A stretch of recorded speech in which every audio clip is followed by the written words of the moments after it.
Muy buenas tardes, bienvenidas, bienvenidos, bienvenides a esta actividad que hemos programado desde la seccional ATEN Capital, que es la Asociación de Trabajadoras y Trabajadores de la Educación de Neuquén.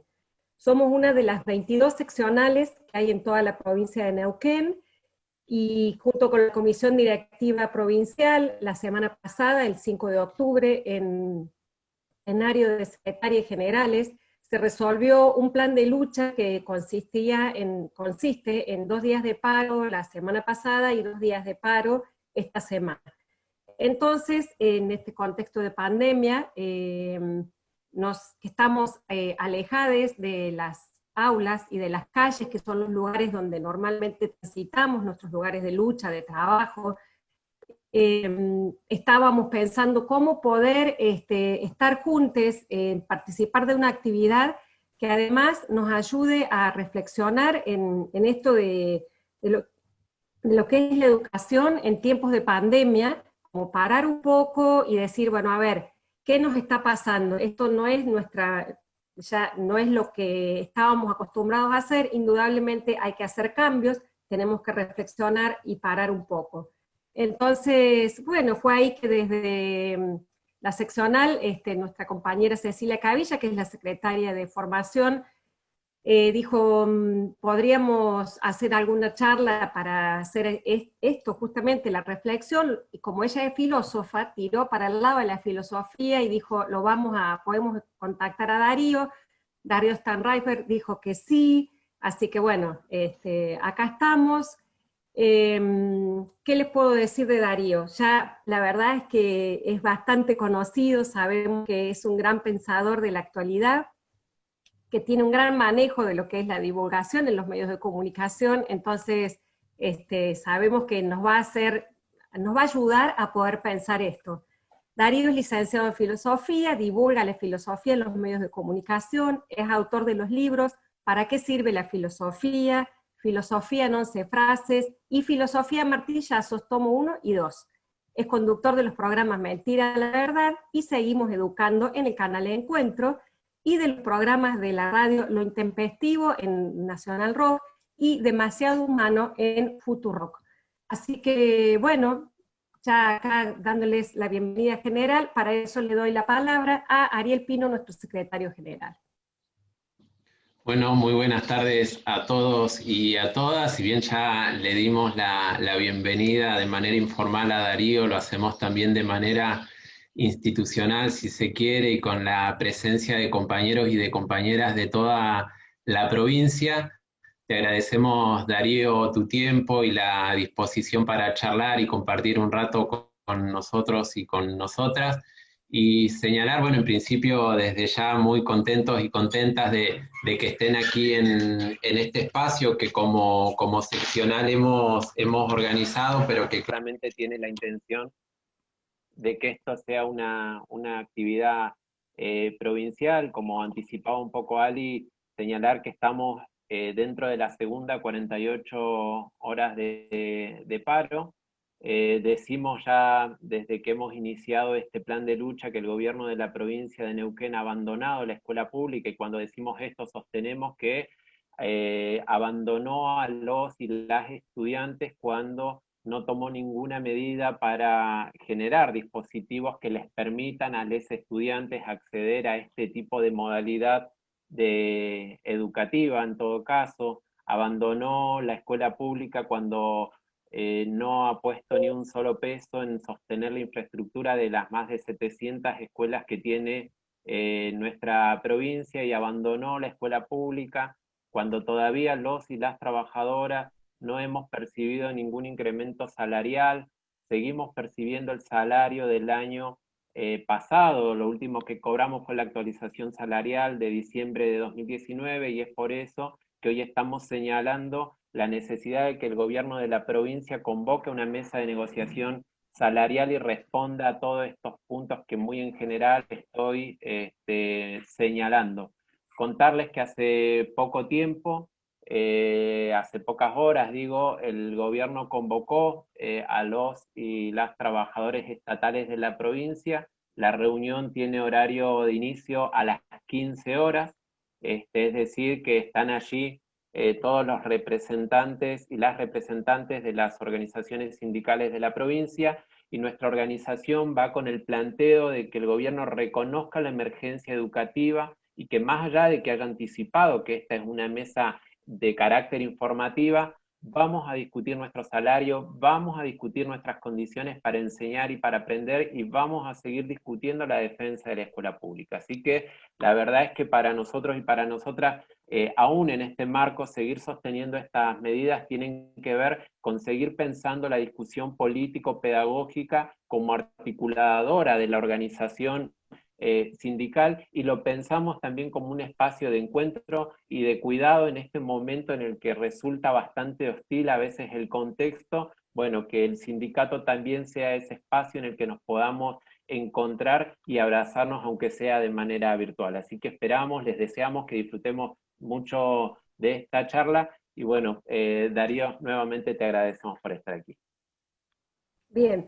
Antes de darle la palabra a Darío, les cuento un poquito que él va a hablar aproximadamente una media hora, 40 minutos, y después van a poder ustedes escribir en el chat si quieren algunas preguntas. Cecilia las va a estar recibiendo, y bueno, algunas 2 o 3 preguntas él podrá contestar, tanto a las personas que están en el Zoom como las personas que están en el Facebook pueden hacer sus preguntas. Así que bienvenido, Darío, una vez más. Tenés la palabra. Gracias a todos por la buena onda. Vamos a hacer las cosas paso a paso. Primero, confirmar que se me está escuchando bien, ¿sí? Sí, perfecto. Excelente. Veo todos los dedos arriba, así que divino. Me quedé un poco escuchando la presentación, ¿no? Esta idea de cómo convocamos a alguien que se dedica a la filosofía, que nos va a ayudar a pensar. Quiero decirles algo, el pensamiento filosófico es un pensamiento que ayuda a desplegar formas de pensar la realidad de maneras divergentes, o sea, por fuera de los sentidos comunes establecidos. Lo que seguro no hace la filosofía es provocarnos un estado, como vamos a decirlo así, de felicidad, ¿no? o de bienestar.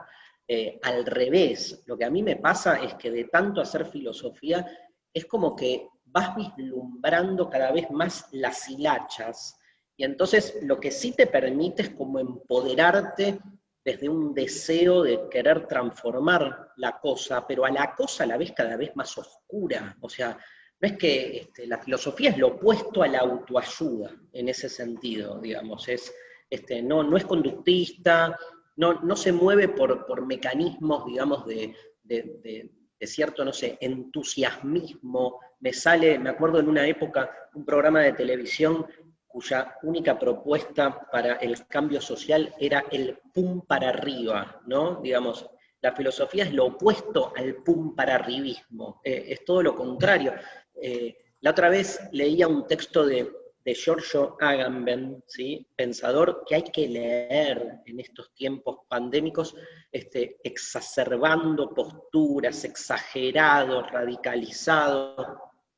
Y como suele pasar con la filosofía, leyendo esas posturas extremas, después uno vuelve sobre su realidad y ve que de todo eso incorpora, recorta y pega, ¿sí? Agamben en febrero ya estaba diciendo la pandemia es una invención, es un invento. Su primer artículo se llamaba La invención de la pandemia, lo salieron a matar por todos lados, porque después los hechos han demostrado lo contrario. Y hoy, 6 meses después, sigue escribiendo y sigue preguntándose, ¿sí?, sobre la invención, no de un virus que no está inventado, sino de cómo los dispositivos de control social aprovechan un virus para poder desplegar formas de sujeción que son las formas históricamente previstas para el disciplinamiento social, que es otra cosa, porque cuando Agamben dice una pelotudez, gente, dice una boludez, pero dice, el distanciamiento que necesitamos realizar con el otro es un distanciamiento físico, porque de lo que se trata es de que se interrumpa el contagio, de que el virus no circule, pero nadie lo llama distanciamiento físico, lo llaman distanciamiento social. ¿Por qué? Si acá nadie está, digamos, proponiendo la disolución del lazo social o la atomización de la sociedad.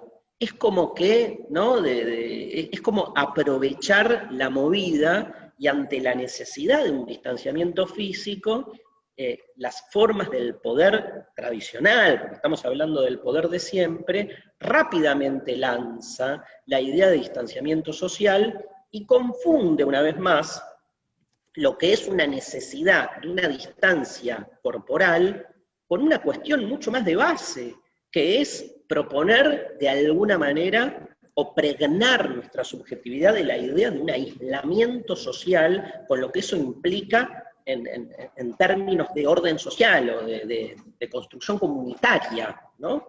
No es lo mismo una cosa que la otra, no es lo mismo distanciamiento físico que distanciamiento social. Es como que frente a la necesidad de un distanciamiento físico, nos enchufaron el distanciamiento social como categoría de despolitización de nuestras realidades sociales.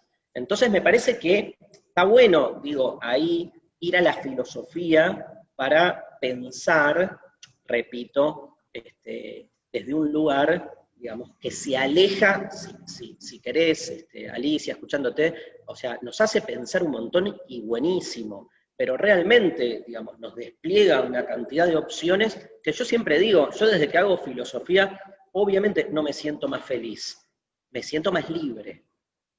Ahora, la libertad para mí tiene más relación con la angustia que con la felicidad, sobre todo con las formas de la felicidad que se nos instalan y se nos busca imponer desde un sentido común consumista que asocia felicidad a acceso al consumo, que es otra cosa.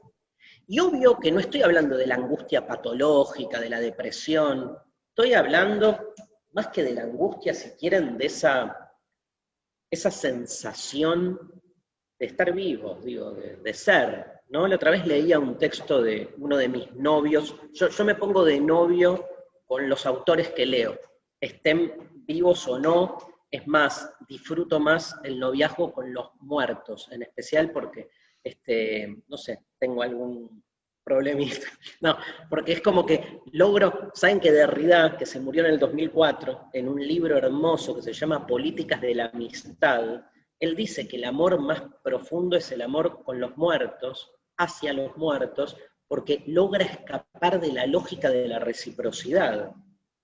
Vieron que nosotros todo el tiempo cuando amamos a alguien esperamos que el otro nos ame a nosotros, o sea, no podemos entrar en un vínculo si no hay reciprocidad, pero la reciprocidad no deja de ser una forma de intercambio con todo lo que esto implica. En cambio, claro, soy novio de Derrida, ¿qué puedo esperar de Derrida? Que los textos me sigan erotizando, cosa que hacen, por ejemplo, este texto, Políticas de la Amistad. Pero quiero hablar de otro texto, que lo pueden buscar, está por ahí colgado en internet, se llama ¿Cómo no temblar? ¿Cómo no temblar? ¿Y de qué habla? De esto, de ¿cómo no temblar? O sea, esa búsqueda de seguridad, ¿qué problemas nos ha dado, ¿no? Nos ha como enquistado en ordenamientos fijistas, ¿no? En ultimidades que no nos permiten esa sensibilidad abierta para con el otro.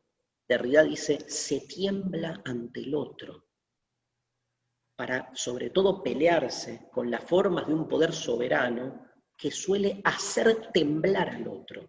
Dejemos de pensar el temblor desde ese lugar del poderoso que hace temblar al otro y démonos cuenta que somos nosotros los que temblamos frente al otro, porque el otro nos antecede, porque el otro siempre es previo, porque el otro exige nuestra responsabilidad, porque frente al otro nos sensibilizamos, ¿no? Entonces, hacer filosofía es un acto, una acción de temblor, básicamente, que obviamente se imaginarán ustedes con la pandemia llegó, o se exacerba, ¿no? Llega a un punto muy álgido. Y quiero en ese sentido decir lo último de esta introducción en relación al texto de Agamben.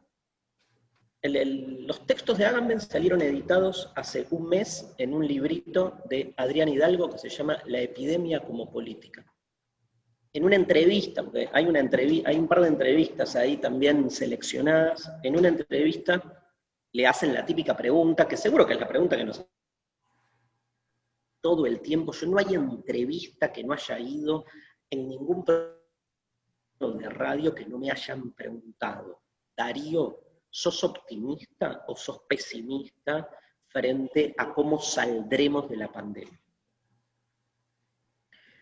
Consideraciones intempestivas. 1. ¿Saldremos? ¿De qué? ¿Qué es salir de qué? O sea, ¿alguien piensa que todo este acontecimiento va a terminar como si fuese, no sé, una película de Netflix que empezó, vinimos con los pochoclos, se acabaron los pochoclos, hacemos 10 reclamos porque nos quedamos sin pochoclos, pero tranquilo que en algún momento la película termina y volvemos a la normalidad? ¿Alguien piensa que esto va a terminar? ¿Alguien lo ve como un insert? Como si fuese, ¿no? un insert de un diario, ¿no? ¿Cómo se llama?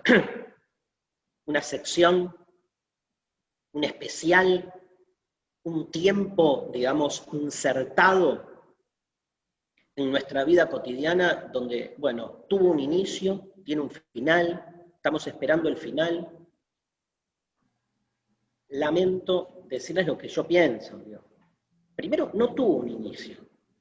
Digo, es muy obvio que no tiene un final. No es tan obvio que no tuvo un inicio. Pero no tuvo un inicio, porque hubo alertas. Porque los alertas están. El tema es si los escuchamos.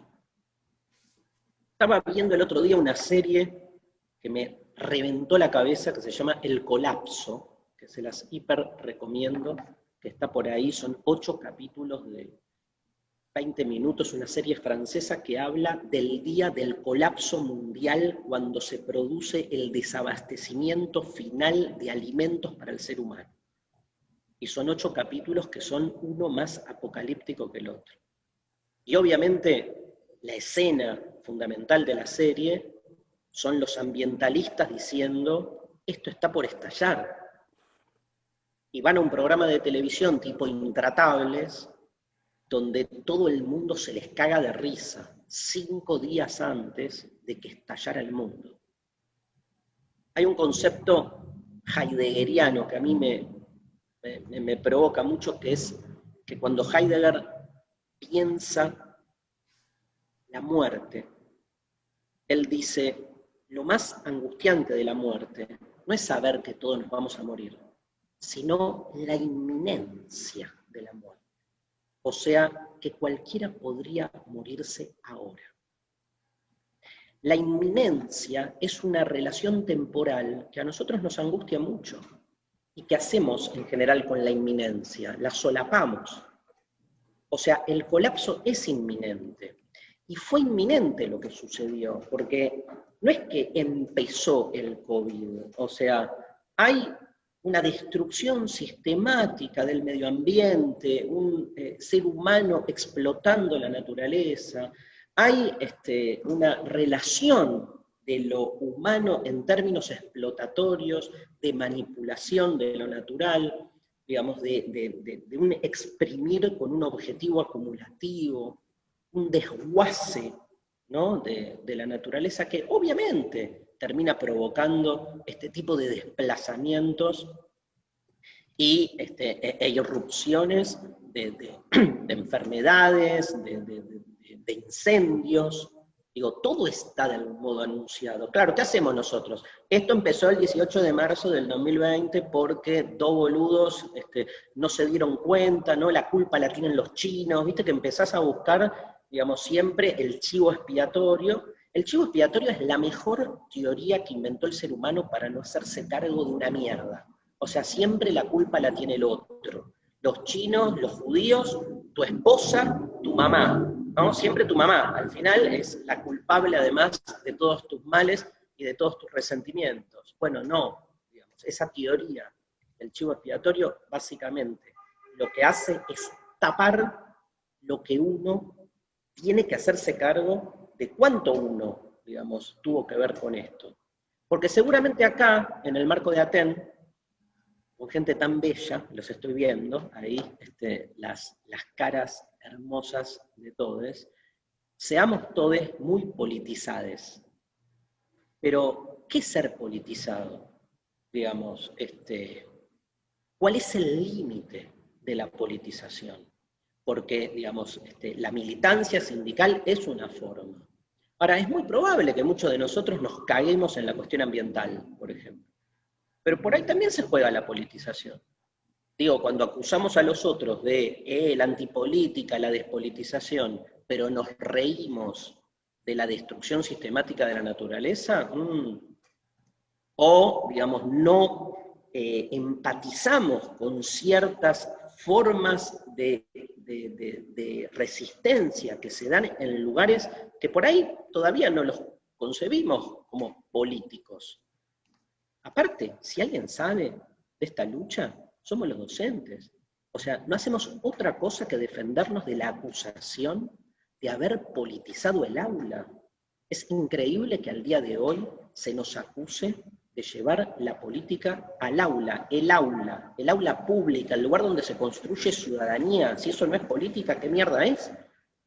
Y sin embargo no hacemos otra cosa que tener que defendernos de un sentido común que sigue pensando que la escuela, justamente, si no es política, no se construye ciudadanía. ¿Qué se construye? Consumidores, ¿no? O sea, en vez de construir ciudadanos, construimos consumidores, entonces hay que despolitizar el aula. Por eso digo, los que estamos bien convencidos de que lo personal es político, como dice el feminismo, de la politización general de la existencia, obvio que no podemos no politizar todo esto que sucede.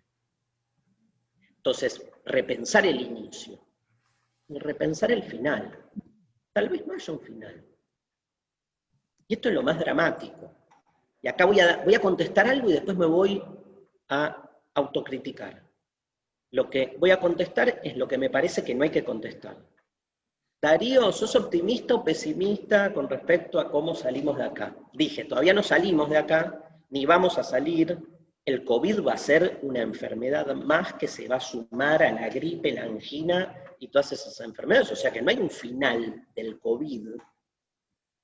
Debería haber un final de la pandemia, debería, que en algún momento se la controle un poco más.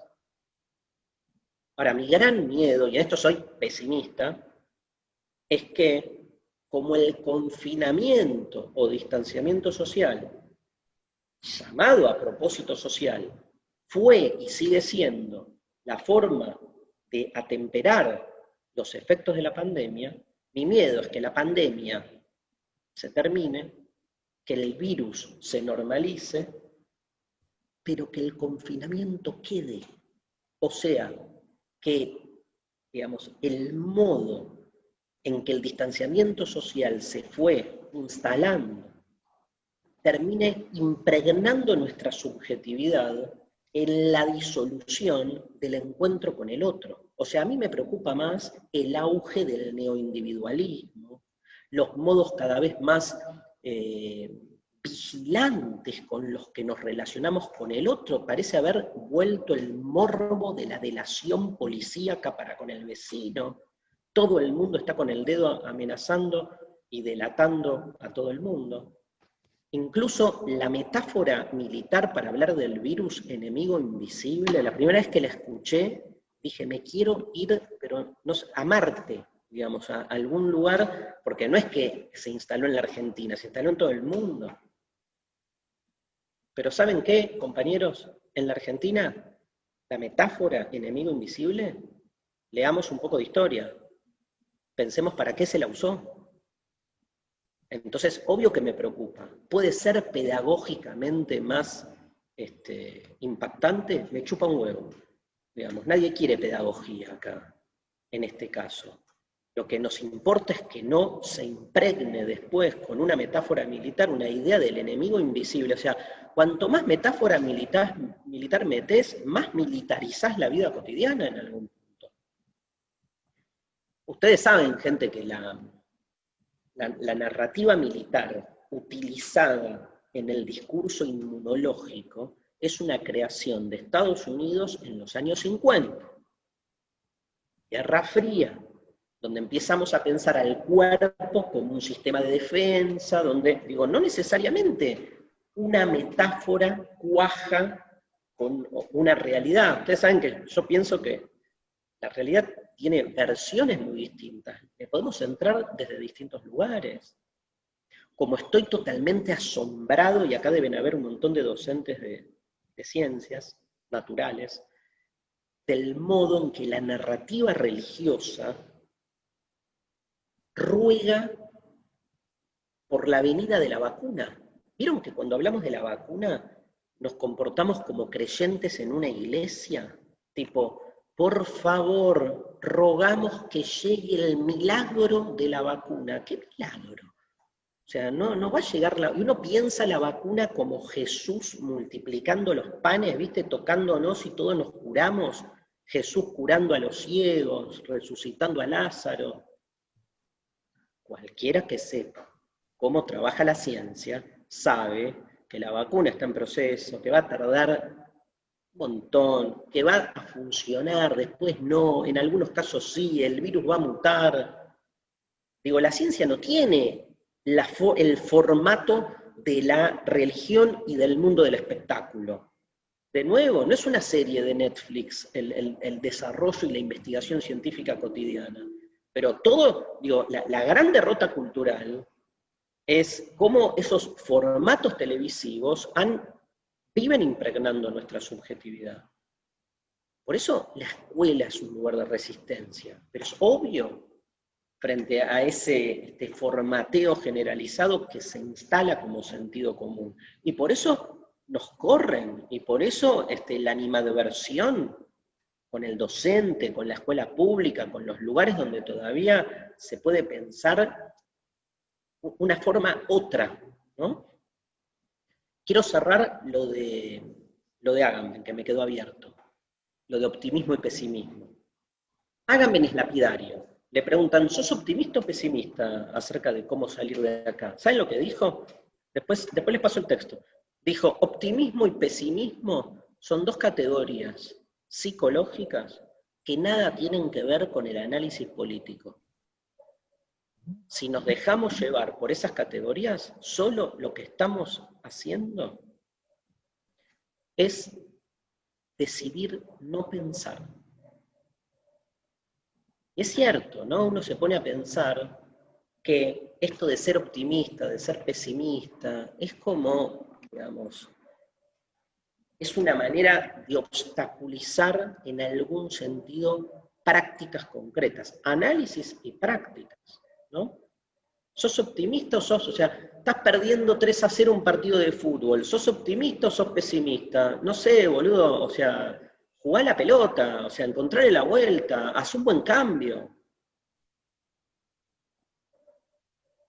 ¿Se acuerdan de que tuvimos un gobierno hasta el año pasado que justamente con ese lenguaje New Age del optimismo y el pesimismo era el lenguaje que atravesaba todo el discurso? ¿Se acuerdan de esa especie de esperanza por el segundo semestre? Ya nos olvidamos de eso, pero el segundo semestre era como la parucía de Cristo, era como todos estábamos esperando los tiempos mesiánicos de ese segundo semestre donde brotaran, decía, ¿no? Los brotes verdes. Pero porque la política es otra cosa. La política es el hambre concreto, la política es el trabajo cotidiano. Y entonces está bueno la luz al final del túnel, ahí veo. Después retomo, no puedo estar ahí leyendo porque si no se me va el hilo. Pero tal cual, ¿no? Entonces, propuesta, corrámonos de optimismo y pesimismo. Pero sobre todo, no es que no la usemos, usémosla, digamos, es como si les dijese, corrámoslas a las dos categorías, como dice Agamben, del análisis político. Después sí, uno las necesita. Yo necesito ser optimista, porque si no, digamos, sobre todo, no sé, en mis vínculos afectivos necesito ser optimista, porque ya me veo quedándome solo a los 80 años, tomando whisky, diciendo, ¿no? Como esa canción de Charlie, ¿se acuerdan? Cuando ya me empiece a quedar solo, para mí es el futuro de todos. Entonces, necesito ser optimista, pero no importa, después vas a terapia, trabajás, o sea, si hay un trabajo político de uno mismo además, porque pensarse a uno mismo también es un trabajo político. El optimismo y el pesimismo se disuelven en algún punto como categorías tan fundantes, ¿no? Yo creo, desde toda esta lógica, creo que se abrieron sí algunas posibilidades. Voy a tratar, en lo que me queda de la charla, de comentar algunos aspectos que me parecen interesantes que se fueron abriendo en el marco de toda esta situación. Primero y principal, algo que ya dije antes, que es este desagregado que yo propongo, ¿no? Desagreguemos, o sea, no es lo mismo pandemia y cuarentena, no es lo mismo. Y está bueno todo el tiempo tratar de desagregarlo, porque si no, digamos, lo pensamos como un combo, no es un combo, porque es lo mismo que con el distanciamiento físico y el social.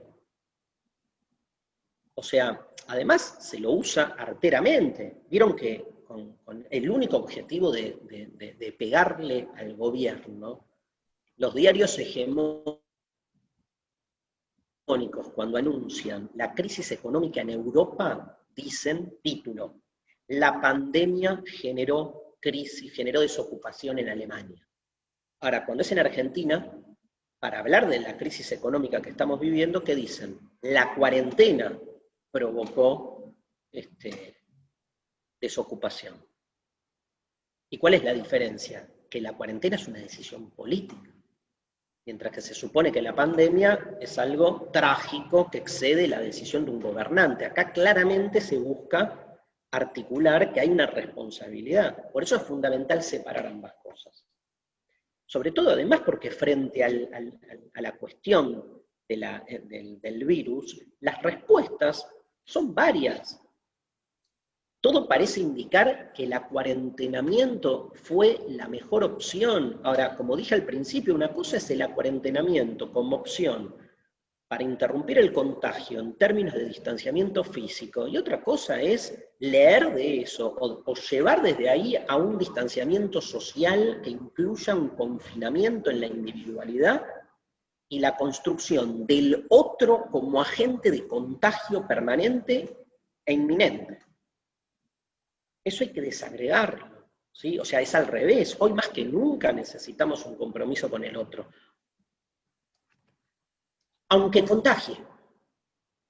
Porque si no, ¿cuál es? ¿Viste? Como dice Derrida, ser hospitalario con el que se merece, ¿no? Meritocráticamente la hospitalidad, cualquiera es hospitalario.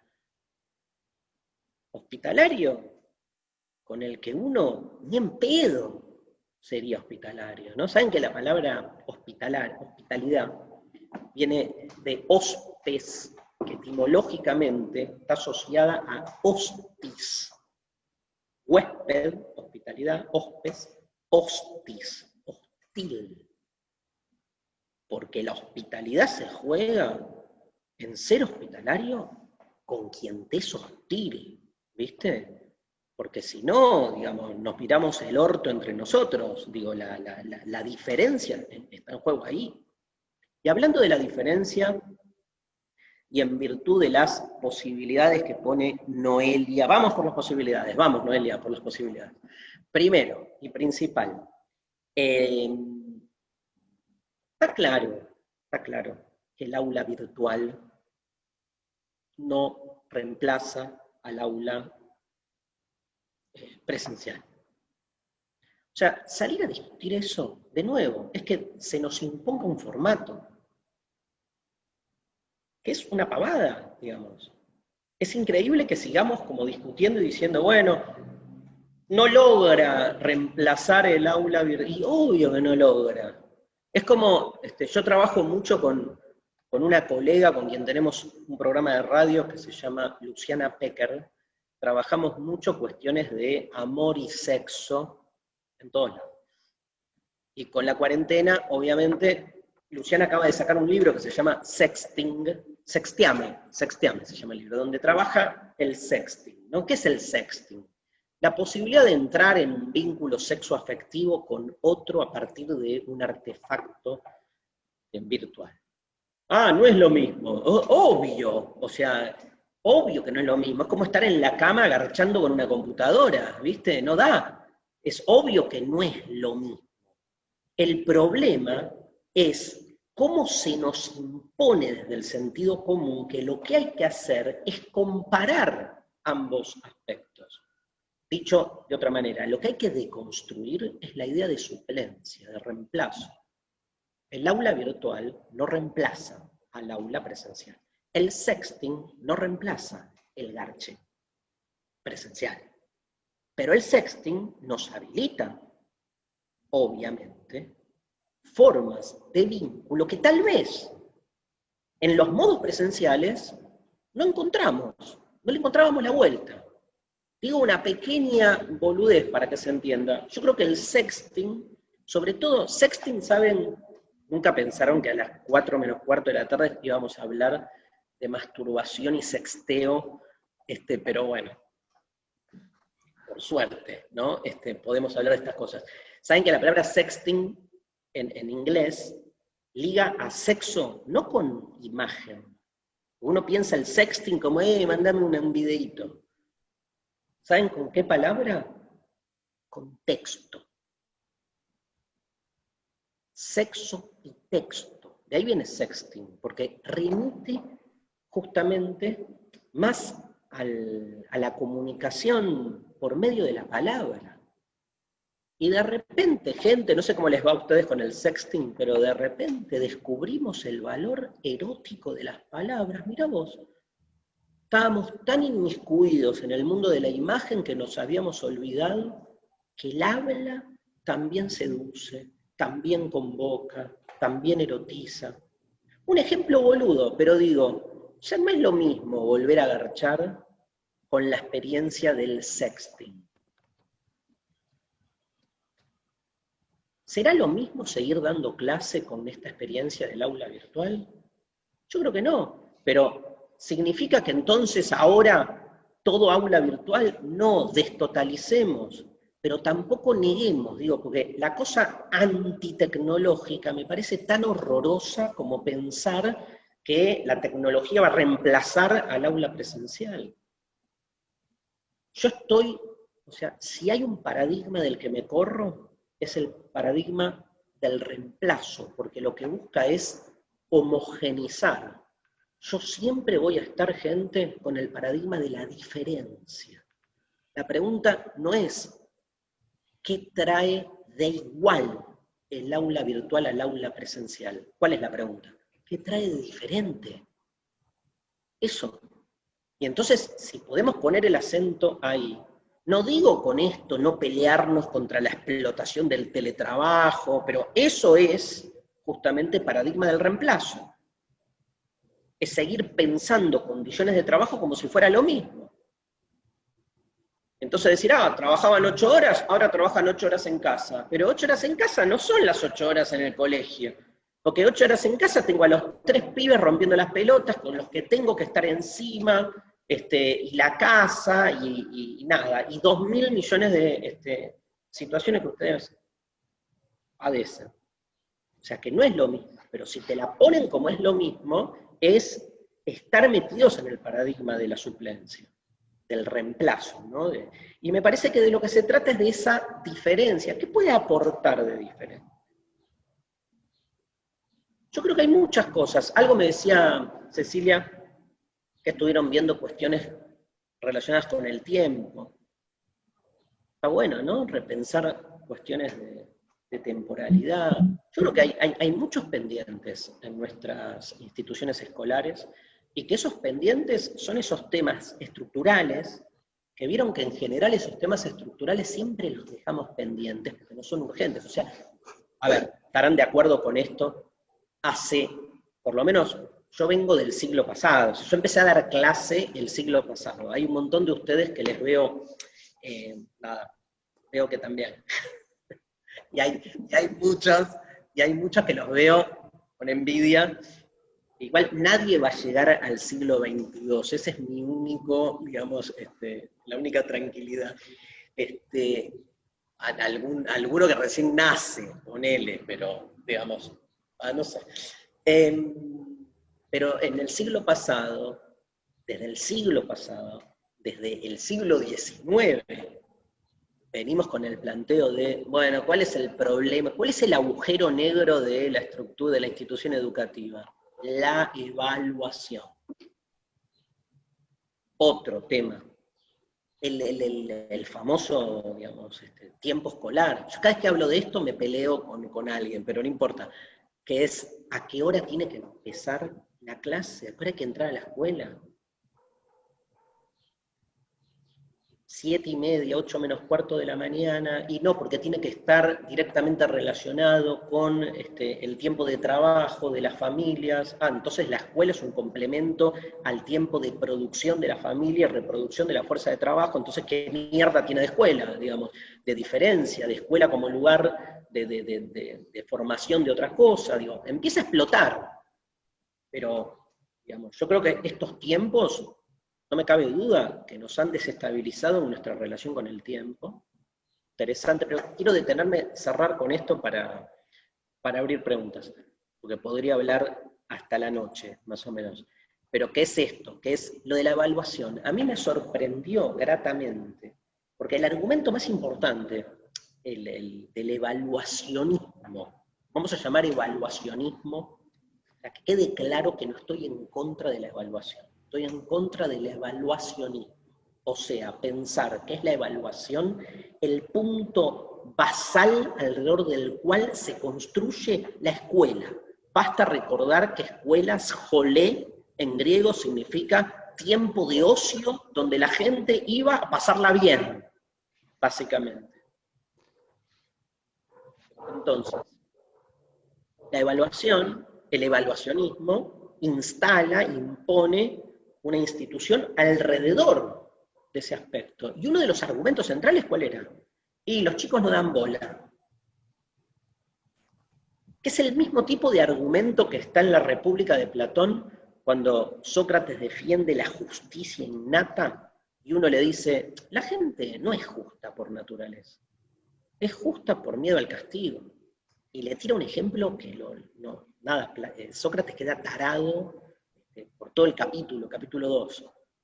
Le dice, un tipo, le cuenta un ejemplo que es la historia de un campesino que encuentra un anillo que lo vuelve invisible. Y a partir del momento en que se da cuenta que tiene el poder de ser invisible, ¿qué hace? Roba. Y Sócrates dice, no, porque robar está mal. Y el otro dice, ¿qué pedo? Va el jarrón que tenía un vecino que todo el tiempo se lo mostraba, como mirá, yo tengo el jarrón y vos no, truc. O sea, piensen, no es la tarea de hoy, pero piensen por un instante, si fueran invisibles, si no hubiese castigo, si alguno sostendría la totalidad de los valores que sostiene hasta ahora. Nada, no importa, no me digan porque explotamos. Yo sé que la primera respuesta es obvio, porque uno, ¿viste? Pero claramente no. Libros, yo me levanto una librería entera, boludo, lo lamento. O sea, los libros son libres. ¿Sí? Puede ser que hayan otros que se levanten una vinería. Está bien, también. Libros y vinos como el paraíso, digamos. Pero es parecido a esto. Los chicos prestan atención porque se los evalúa, haciendo, ahí dice alguien en el chat, la evaluación como castigo, incluso como castigo a la conducta, ¿no? Entonces, yo estoy sorprendido, por ejemplo, hasta que más o menos, porque ni siquiera está, no se termina de normalizar la cuestión de evaluativa, o estamos ahí. Pero estoy sorprendido cómo las clases funcionan. Y no hay evaluación, o no está esa presión. Entonces te das cuenta que es otra la cuestión. Digo, hagámonos cargo los docentes de qué tipo de clases generamos también. Y hagámonos cargo en términos institucionales, qué estamos proponiendo, porque obviamente hay de todo. Pero me parece que después de esto, la argumentación tan taxativa que sin evaluación la escuela se cae, por lo menos merece esa diferencia de la que hablaba, ¿no? Ser repensado. Bueno, paro acá si contesto preguntas, ¿eh? Gracias por la escucha, divinos, gracias. Aplausitos virtuales ahora, así. Se pueden, vos podés ver las manitos, ahí sería. Darío, acá Ceci fue rescatando algunas de las preguntas porque son varias. No sé si querés que te las lea todas juntas o te voy leyendo de a una. Y de a una, hasta que... Tengo hasta las 4. Vamos. Dale, Marcela Esprafico nos pregunta, ¿cómo pensás esto del distanciamiento físico sosteniendo el lazo social sin caer en ese posicionamiento extremo de los anti-cuarentena desmintiendo la realidad? Claro, lo que pasa es que los anti-cuarentena lo que hacen justamente es homologar el distanciamiento físico al social. A mí me parece que lo que tenemos que hacer es desagregar ambas categorías y trabajarlas por separado. Decir, hace falta un distanciamiento físico en términos médicos, pero eso no implica un distanciamiento social. Hay que seguir construyendo comunidad desde el distanciamiento físico, porque si no el distanciamiento físico se lleva puesto al social. Eso es lo que hay que desagregar. Y de alguna manera, y bueno, saben de mi adhesión al gobierno y al movimiento que está hoy en el gobierno, eso no me quita decir que me parece que ahí hubo una falla, que es que no alcanza con el distanciamiento como medida preventiva si además no se sigue trabajando en la construcción de comunidad, que es algo que me parece, digamos, faltó ahí, fuerte, no hubo un acompañamiento, y la derecha, digamos, la derecha siempre es más astuta. Siempre es más astuta, porque la astucia además, en ese sentido más soez, más de ventajita, es un rasgo de la derecha. Entonces, obviamente, es doble el esfuerzo que hay que hacer ahí para ver desde qué lugar se puede pensar otro posicionamiento.